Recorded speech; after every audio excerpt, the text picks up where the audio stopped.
Welcome back. सुबह सवेरे पाकिस्तान आप देख रहे हैं और एक नजर डालेंगे टॉप स्टोरीज पर। अपोजिशन जो भी कर ले एनआरओ नहीं मिलेगा। वजीर आजम इमरान खान ने दो टोक अल्फाज में एक बार फिर वाजे कर दिया। कहते हैं पीडीएम वाले जलसे करके अवाम की जिंदगी खतरे में डाल रहे हैं।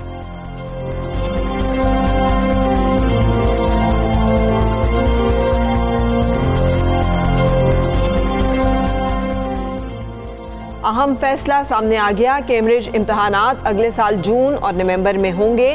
कोरोना की वजह से ओ और ए लेवल इम्तहानात में तलबा को रियायत दी जा रही है। दरखास्त देने की सूरत में कुछ पर्चों से इस्तिस्ना भी दिया जा सकेगा। कैम्ब्रिज ने मुख्तलिफ निसाबों की जांच के लिए तरीकाकार में भी तरमीम कर दी।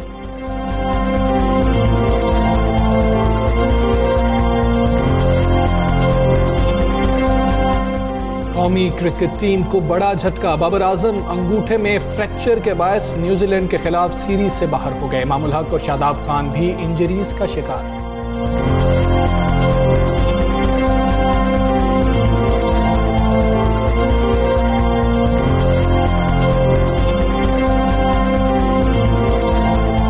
जी जनाब, मुलाकातें आपकी करवाएंगे और क्रिकेट में क्या हो रहा है पाकिस्तान के साथ वो भी आपको बताएंगे। बाबर आजम कर के ना बाबर आजम का मिलाकर फ्रैक्चर करवा ही दिया।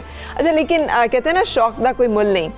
तो मुझे यकीन है कि आपको भी बहुत सारे टॉयज़ और उनमें ख़ास तौर पे वो जो उड़ते हैं और जिनको आप उड़ाते हैं बड़ा शौक रहा होगा।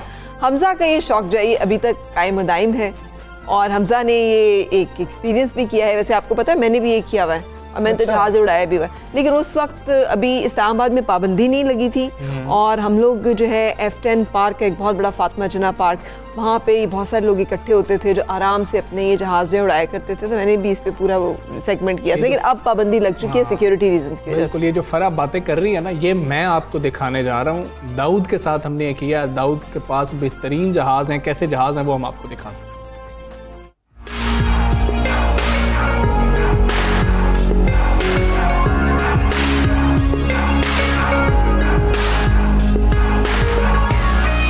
नाजरीन, शौक का कोई मोल नहीं होता, ये तो आप सब ने सुन रखा है, लेकिन शौक पालने की कोई उम्र नहीं होती, उसकी कोई हद नहीं होती। ये आज हम आपको दिखाने जा रहे हैं।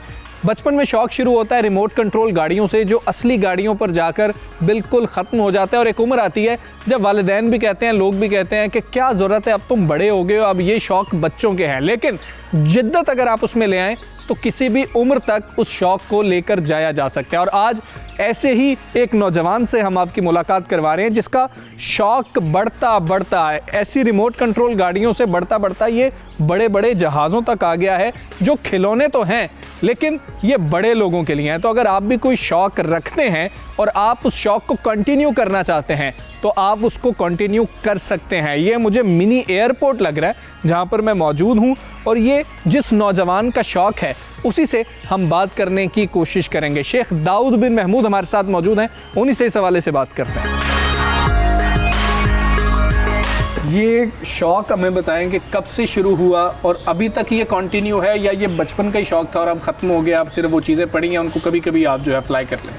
जी, सबसे पहले हमजा मैं अपने अल्लाह का और शुक्रिया अदा करना चाहता हूँ कि आज वो मुझे इस लेवल पे लिया है, ठीक है, उनका बहुत करम है। उसके बाद मैं अपने पेरेंट्स का शुक्रिया अदा करना चाहता हूँ क्योंकि उन्होंने मुझे बड़ा सपोर्ट किया। अच्छा, अब इसमें हमें पहले आप ये बताएं कि ये तो इतने सारे हैं, मैं गिनने की कोशिश कर रहा था, ये 40 से ऊपर हो गए थे, फिर मैं भटक गया ना कि वो कितने ज़्यादा थे। मुझे ये बताएं कि ये सबसे पुराना कौन सा है इसमें? ठीक है, वो मुझे बता दें कि ये मेरा इनमें सबसे पुराना पड़ा हुआ। ठीक है। अच्छा, इनमें से सबसे जो पुराना, मैं आपको LA रेसर का थोड़ा इंट्रो देना चाहूँगा कि ये मेरा, आप कह सकते हो कि सबसे पुराना एयरप्लेन है, क्योंकि मैं 15 ईयर तक रखता हूँ अपने एयरप्लेन्स को, उसके बाद डिस्पोज ऑफ कर देता हूँ। अच्छा। लेकिन डिस्पोज ऑफ नहीं मैं करता, मेरी कोशिश ये होती है कि जो इसको कंसर्न पर्सन है, जो इसको जानता है, इस हॉबी को अच्छे से जानता है, ठीक है, मैं उसको एक, आप कह सकते हो कि एज ए गिफ्ट मैं उसको दे देता हूँ ताकि वो इसको आगे कंटिन्यू करे, इसको छोड़े ना। तो घर में और भी किसी को शौक था या खुद ही बचपन से ये शौक था और इसको अभी तक कंटिन्यू किया? ठीक है, स्टार्टिंग तो मेरे फादर को था, ठीक है। अच्छा। जब मैं पैदा हुआ, ठीक है, 92 में माशाल्लाह,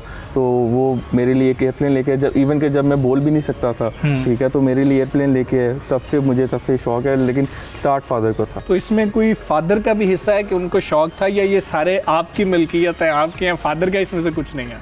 ये अंडरस्टूड है कि ये सब कुछ फादर का है। अच्छा। ये अंडरस्टूड है, ठीक है, और ये हम सब का है माशाल्लाह। तो ये हॉबी खासी महंगी भी नज़र आ रही है देख करके, ये बहुत महंगी हॉबी है। तो इसको आप किस तरीके से मेंटेन कर रहे हैं? कौन सा सबसे सस्ता जो है वो कितने का है, और सबसे महंगा जो आपके पास जहाज़ है वो कितने का है? सबसे सस्ता सबसे एलए रेसर है, ठीक है। मैं इसके बारे में आपको बताना चाहूँगा। आप इसको 35,000 के पैकेज के अंदर आप इसको ऑलमोस्ट कंप्लीट कर सकते हैं। अच्छा, बिल्कुल, जिसमें आप फ्यूल का मज़ा भी ले सकते हो, आप इसमें रियल टच भी ले सकते हो। और सबसे महंगा कौन सा है? सबसे महंगा तो वो हमारे पास बिल्कुल टॉप एंड पे ब्लू वाला पड़ा हुआ है, SV30। वो पीछे जो आपको ब्लू नज़र आ रहा है, बिल्कुल जो पीछे नज़र आ रहा है SV30 है, ठीक है। और सबसे नया भी यही है? बिल्कुल सबसे नया भी है, ठीक है। अच्छा, यहाँ पर कुछ हेलीकॉप्टर्स पड़े हैं छोटे छोटे, वो भी बड़े देखने में प्यारे लग रहे हैं, उनको देखते हैं। तो दाऊद, ये जो हेलीकॉप्टर्स हैं ये भी उतने ही चलते हैं, उतने ही बेहतरीन है, या फिर ये थोड़े से जिस तरह हम देखते हैं हेलीकॉप्टर स्लो होते हैं, ये भी वैसे ही स्लो हैं? हेलीकॉप्टर इज़ मच लाइक, आप कह सकते हो कि ये थोड़े ट्रिकी होते हैं, ठीक है। इसमें आपको आप जैसे हम लोग बात करते हैं सिक्स सेंस, ठीक है ना। हम लोग जब एयरप्लेन फ्लाई करते हैं तो आपको उसमें सिक्स सेंस ऑन करने नहीं पड़ते अपने जो माइंड के हैं, ठीक है। बट आपको हेली उड़ाते हुए आपको ये मेक श्योर करना पड़ता है कि आपने इसको बिल्कुल एक्यूरेट लेवल पे उड़ाना है, एक्यूरेट हाइट पे उड़ाना है, आपने इसका हैंग एक्यूरेट लेवल पे करना है। और इसके आरपीएम बहुत हाई आरपीएम होते हैं, 15 to 20,000 आरपीएम पे ब्लेड रन अप कर रहा होता है, इसको स्पिन कर रहा होता है, ठीक है। ये हमें यहाँ पर आप बताएं कि बैटरी से चलते हैं, फ्यूल अंदर डलता है, किस तरीके से इसको चार्ज करना पड़ता है, कैसे इसको ऑपरेट करता है? ठीक है, कुछ ऐसे एयरप्लेन्स हैं जो डायरेक्टली बैटरी ऑपरेटेड हैं, ठीक है। जैसे कि ये ग्लाइडर है, आपको अगर नज़र आ रहा हो, ठीक है, एक ये फुली बैटरी ऑपरेटेड है, ठीक है। बट इसमें मोस्टली 99% जो ये आपको पीछे कलेक्शन नज़र आ रही है, ये सारे के सारे फ्यूल ऑपरेटेड है। यहाँ पर बच्चों को तो बहुत अच्छा लगेगा कि इस पूरी कलेक्शन के अंदर ये जो मिनी एयरपोर्ट है, यहाँ पर F-16 भी मौजूद है, जिसका नाम हम सब ने सुन रखा है। तो दाऊद से वही जानते हैं ये F-16 है। मुझे तो बहुत खूबसूरत लग रहा है। दाऊद, ये बिल्कुल F-16 जैसा बनाया गया है, इसके पीछे क्या सोच थी? क्या आपने स्पेशल ऑर्डर किया था? बिल्कुल, इसके स्पेशल ऑर्डर किया जाता है, ये कस्टमाइज़ किया जाता है आपकी मर्ज़ी के मुताबिक, ठीक है। जो आपका एक शौक़ होता है, ठीक है। बिल्कुल F-16 है ये। यहाँ पर हम देख रहे हैं कि F-35 भी पड़ा हुआ है। इन दोनों में से बेहतर जहाज़ कौन सा है? हमारे लिए तो F-16 बेहतर है ना? बिल्कुल, हमारे लिए एक ये कौमी निशान है F-16 जो है ना, बिल्कुल मैं इसको बेहतर कहूँगा F-16 को। यहाँ पर और काफ़ी खूबसूरत जहाज़ हैं। अगर मैं सारों पे बात करने लग जाऊँगा ना तो पूरा प्रोग्राम इसी के अंदर ख़त्म हो जाएगा। यहाँ पर हमें एक जहाज़ नज़र आ रहा है, ये इसका नाम क्या है? वाइपर। इसका नाम है वाइपर। अच्छा। इसमें जो फ्यूल कैपेसिटी है, ठीक है, वो मोर देन 12 लीटर है। अच्छा। ठीक है, हाँ। और ये 12 लीटर इसने विदिन 10 मिनट्स में कंज्यूम कर लेना है। 10 मिनट्स में? विदिन 10 मिनट्स में से कंज्यूम कर लेना है। यानी कि इसको हमने अगर उड़ाना है तो 10 मिनट के अंदर इसको 10 मिनट के अंदर हम टाइमर लगा लेते हैं अपने रेडियो के अंदर, ठीक है ना। हमें वो टाइमर के अलावा हमारे पास एक टेलीमेट्री सिस्टम होता है, इसमें हमें पता चल रहा होता है फ्यूल कितना रह गया, रिमेनिंग कितना फ्यूल है। जैसे लाइक गाड़ियों में एक मीटर होता है, ठीक है, हमारे पास भी मीटर होता है, हमें पता होता है कि कितना फ्यूल रिमेनिंग है। ये है जो दाऊद का सबसे पसंदीदा, सबसे लेटेस्ट है। ये दाऊद कब मंगवाया आपने, और इसमें ऐसी क्या खास बात है आपको सबसे ज़्यादा पसंद है? सबसे पहले कि ये पाकिस्तान में नहीं, पूरे एशिया में ये चंद ही जहाज़ तैयार किए गए हैं, इस तरह के मॉडल जो है ना। अच्छा। चंद तैयार किए गए हैं, लाइक आप कह सकते हो कि उनमें से पाकिस्तान में भी एक नंबर पे आता है, ठीक है, कि माशाल्लाह पाकिस्तान में भी ये जहाज़ आ चुका हुआ है, माशाल्लाह Pakistan. Thanks to you. Thanks to Allah and my father, thank you also. तो अच्छा, ये भी उनकी मिल्कियत है, जैसे दाऊद ने बताया था कि सारे वैसे उनके ही हैं। जी बिल्कुल ऐसे ही है। इसमें मैं आपको स्पेशली मेंशन करना चाहूँगा इसकी क्लाउडिंग को। अगर आप इसको क्लाउडिंग को देखें, इसको अगर आप ये फील करें, ठीक है, हम लोगों ने इसको बिल्कुल रियल टच दिया होगा। हम लोगों ने स्पेशल ये रियल टच देने के लिए एक्स्ट्रा पैसे, जैसे मैंने आपको बताया कि हर चीज़ की एक कॉस्ट होती है, ठीक है ना, उसको हमें इनकर करनी पड़ती है, तो वो हम लोग करते हैं, ठीक है। ये इतना बड़ा जहाज़ है, इसमें मुझे लग रहा है कि मैं खुद भी बैठ सकता हूँ। अगर ऊपर सीट बेल्ट बांध दी जाए ना तो मैं इसमें जो है खुद भी फ्लाई कर सकता हूँ। लेकिन ये ख़तरे से खाली नहीं है, क्योंकि मुझे पता है कि दाऊद बता रहे थे कि ये इसकी आवाज़ इतनी ज़्यादा है तो ये चलता कैसा होगा। हमने दाऊद से रिक्वेस्ट की है कि यहाँ पर हम उड़ा तो नहीं सकते हैं, लेकिन सिर्फ टैक्सी की जा सकती है कि इसकी आवाज़ कैसी है और ये चलता किस तरह से है, उसके लिए हमने रिक्वेस्ट की है। तो अब हम इसको बाहर लेकर जा रहे हैं और देखते हैं कि इसकी आवाज़ कितनी है।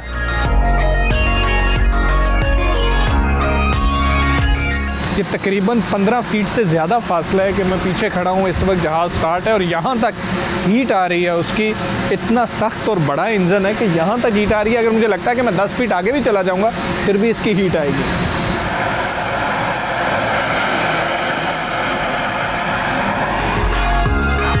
तो इंटरनेशनली कभी आपने किसी कंपटीशन में हिस्सा लिया है? इनके कंपटीशंस होते हैं, कभी सोचा कि हिस्सा लेना चाहिए? और इसके अलावा आपकी क्या हॉबी है?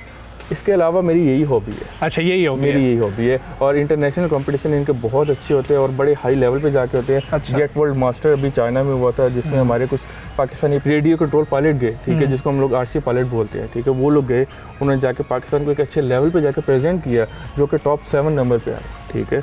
और मैं भी चाहता हूँ कि ऐसे ही हम लोग पाकिस्तान को अच्छे नंबर पे, अच्छे फिगर्स में जाके हम लोग पाकिस्तान को प्रेजेंट कर सकें, जैसे भी कंट्रीब्यूट कर सकें। बिल्कुल, हम जैसे भी कंट्रीब्यूट कर सकें हम लोग करें मैक्सिमम लेवल। बिल्कुल, बहुत शुक्रिया दाऊद, आपने हमें ये जहाज़ दिखाया जो आपका शौक़ है।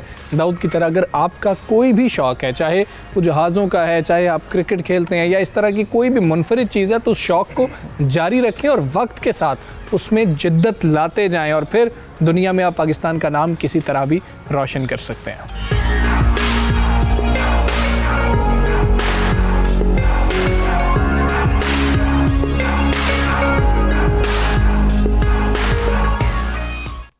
जी, तो आप देख रहे थे कि हमज़ा ने किस तरह से विज़िट किया कि अगर शौक़ है तो कैसे आप एक ग्रैंड कलेक्शन भी कर सकते हैं और शौक़ को पाल भी सकते हैं। लेकिन मैं ये रिक्वेस्ट करना चाहूँगी, और मुझे मालूम है कि पैराग्लाइडिंग होती थी खानपुर डैम के ऊपर, इस्लामाबाद में, जैसे मैंने कहा, हम फातिमा जिना पार्क में इकट्ठे होकर लोग जो है जहाज़ उड़ाया करते थे। फॉर सिक्योरिटी रीजंस ये एक्टिविटीज़ बंद है, लेकिन जो लोग इन चीज़ों के शौकीन हैं उनके लिए कोई ना कोई एरिया होना चाहिए जहाँ पर जाकर वो कर सकें। इनका क्लब है, उसका लाइसेंस इन्होंने लिया हुआ है, इनके पास लाइसेंस है। और मुझे दाऊद ने बताया कि जब ये कुछ इंपोर्ट करते हैं तो 2 से 3 महीने लग जाते हैं क्लियरेंस के ऊपर भी, कि ये क्लियर होता है, पता लगता है कि आप उड़ा सकते हैं कि नहीं उड़ा सकते। और इसीलिए जब हमने उनको रिक्वेस्ट की उनका कि यहाँ पे मैं नहीं उड़ा सकता, मुझे इजाज़त नहीं है, तो वो कहते हैं कि किसी दिन फिर जब उधर जाएंगे हम क्लब में तो आपको उड़ा के भी दिखाएंगे। बिल्कुल सही, तो आप उड़ते हुए भी देख सकेंगे। अच्छा, लेकिन अब बच्चों का बहुत ज़्यादा कंसर्न था और एक बड़ी अहम अनाउंसमेंट का इंतज़ार किया जा रहा था।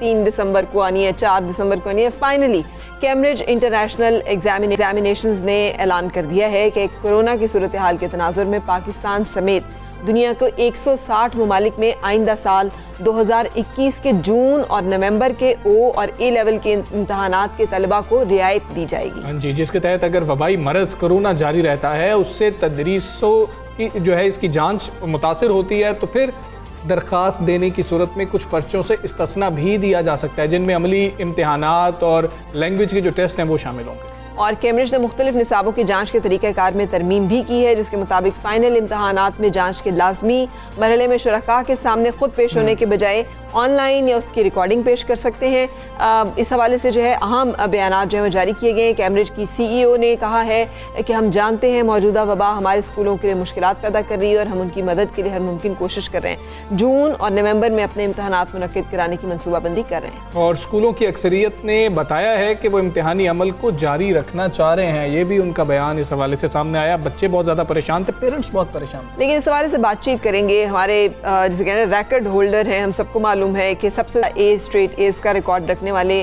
और मारूफ एजुकेशनिस्ट अली मोइन नवाजिश हमारे साथ हैं। Good morning Ali Moin, thank you for joining अस।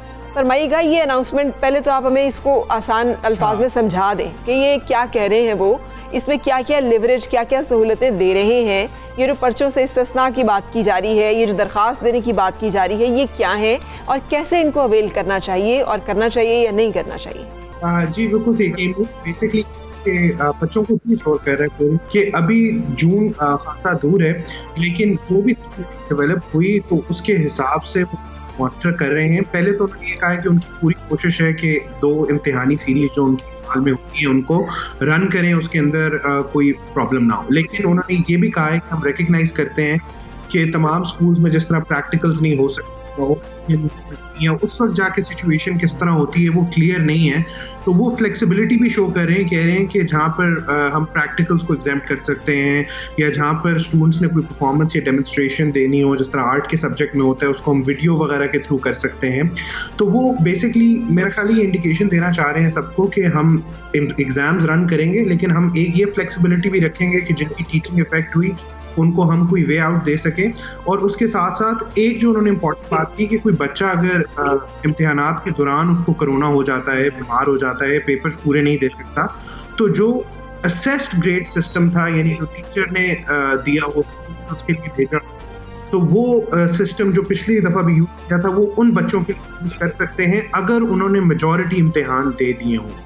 तो ये बेसिकली उनका जो टोटल है कि वो फ्लेक्सिबिलिटी भी दिखाना चाह रहे हैं और एक तरह से रीअश्योरेंस भी देना चाह रहे हैं कि एग्जाम्स चलेंगे और अगर कोई इशू हुआ तो उसके अंदर हम फ्लेक्सिबल भी हो सकते हैं। बिल्कुल ठीक है। अली, क्या फिजिकल इम्तिहान के बजाय जो कहा जा रहा है कि ऑनलाइन एवेल्युएशन की जाएगी, क्या ये तजुर्बा आप समझते हैं कि कामयाब रहेगा? क्या ये बेहतर होगा स्टूडेंट्स के लिए?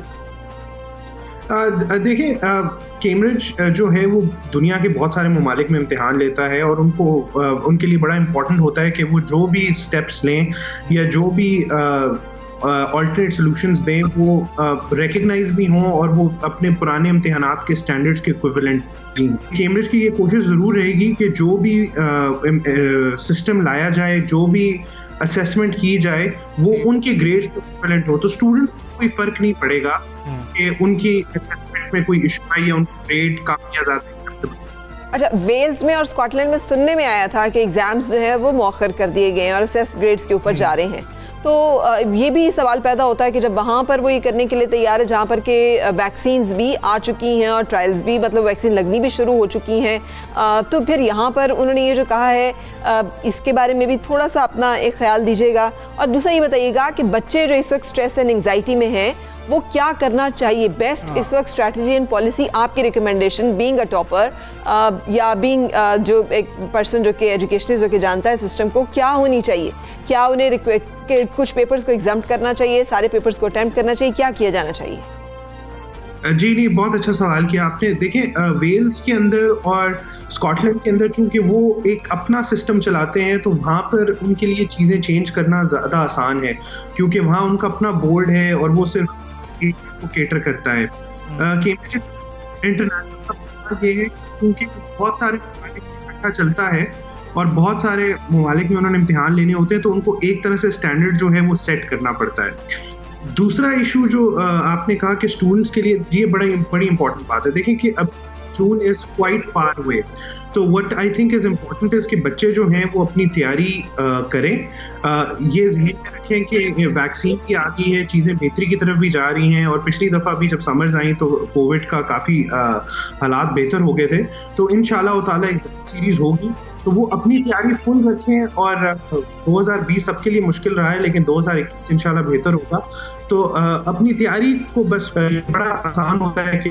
अनसर्टेन सिचुएशन ऐसी हो तो बच्चे तैयारी पूरी ना करें। बिल्कुल ठीक है। अली मोइन नवाजिश हमारे साथ मौजूद थे। अली, बहुत शुक्रिया आपका। जो स्टूडेंट्स के लिए जो टिप्स दे रहे थे वो बहुत ज़्यादा ज़रूरी हैं क्योंकि बच्चे खास से परेशान रहे हैं और यहाँ पे पाकिस्तानी तो जब आवाज़ उठा रहे थे तब भी कितनी ज़्यादा मसाइल आ रहे थे कि आवाज़ उठाने का भी फ़ायदा नहीं पहले हो रहा था। और लेट्स होप कि हमारे बच्चे जो हैं वो इस पेंडेमिक में सबसे ज़्यादा इफ़ेक्ट इसलिए हुए हैं कि स्ट्रेस, एंग्जाइटी, तालीमी उनके जो पूरा करियर है या रिकॉर्ड है, वो बच्चे जो कि नई स्कूल कॉलेजेस में जा सके और इफ़ेक्ट हुए हैं, ऑनलाइन भी उनकी नई उस तरह से क्लासेस हो सकी, तो डेफिनेटली चैलेंज है।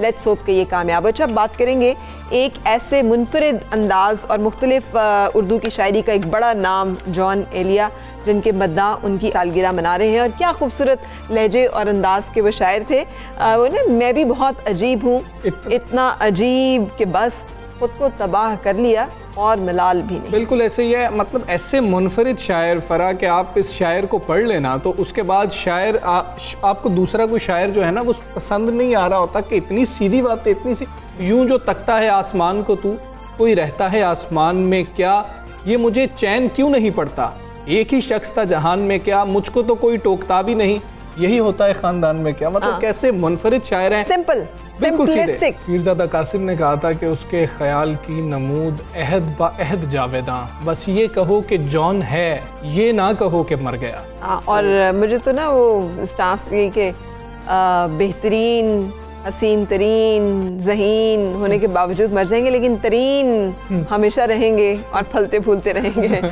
सो मुझे उससे जहांगीर तरीन जो है वो याद आ गए। इतने तमाम तरीनों में ये तरीन याद आ गया। अच्छा जी, फूल खिलते हैं और इस्लामाबाद एक बड़ा खूबसूरत शहर है हमसा। खूबसूरत शहर। उस शहर में बहुत से खूबसूरत रंगों के फूल होते हैं, जिसमें आजकल गुले दाऊदी जो है उनकी बहार है।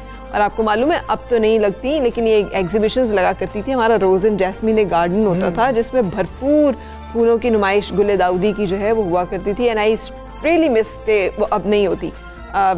लेट्स होप के इस तरफ भी तवज्जो दी जाएगी कि इस तरह की एग्जीबिशंस भी हों। बिल्कुल ऐसे ही है। मरियम मलिक ने इस्लामाबाद से ये एक खुसूसी रिपोर्ट तैयार की है, वो भी आपको दिखाते हैं। मौका कोई भी हो, खुशनुमा और रंग बिरंगे फूल उसे खास बना देते हैं। मोहब्बत की अलामत गुलाब की बात हो या खुशबू लुटाते गेंदे और कंवल के फूल, उनके दिल फरेब रंग और खुशबू सबके मन को महका देती है। ये फूल इंसानी आँख के लिए ज़ौक़ का सम्मान है, तो उनका मीठा रस किसी के लिए ग़िज़ा का दर्जा भी रखता है। जो हम कह नहीं सकते, वो फ्लावर्स हमसे ज़्यादा बेहतर कह देते हैं। और ना सिर्फ ये, मैं थोड़ी देर के लिए मिलके चली जाऊंगी, लेकिन ये फ्लावर्स उसके कमरे में रहेंगे, वो दोस्ती का एहसास उसके साथ रहेगा, और जब तक इनकी महक रहेगी वो भी खुश, मैं भी खुश। एक फ्रेशनेस और एक फीलिंग ब्यूटी की देते हैं घर में।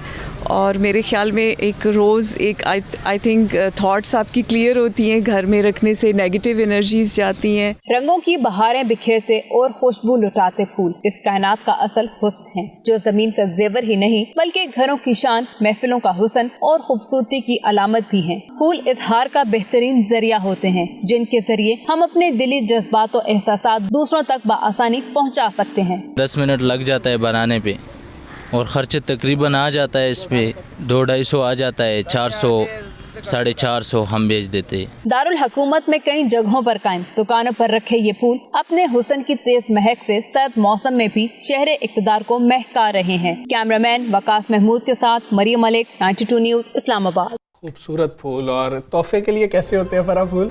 अभी मैं हमजा को एक्सप्रेस कर रही थी, मुझे नहीं अच्छे लगते। मुझे लगता है कि तोहफे में देना नहीं अच्छे लगते मुझे लगता है कि फूल लगे हुए अच्छे लगते हैं। आप फूल लगाएं, आप फूलों को देखें। ये टूटे हुए फूल हैं ना, और वो ये नहीं मुझे अच्छे लगते। अब पता नहीं इसको लोग क्या कहें, कैसे, मुझे नहीं अच्छे लगते। बिल्कुल ठीक है, अपनी अपनी चॉइस होती है। हम एक ब्रेक ले लेते हैं।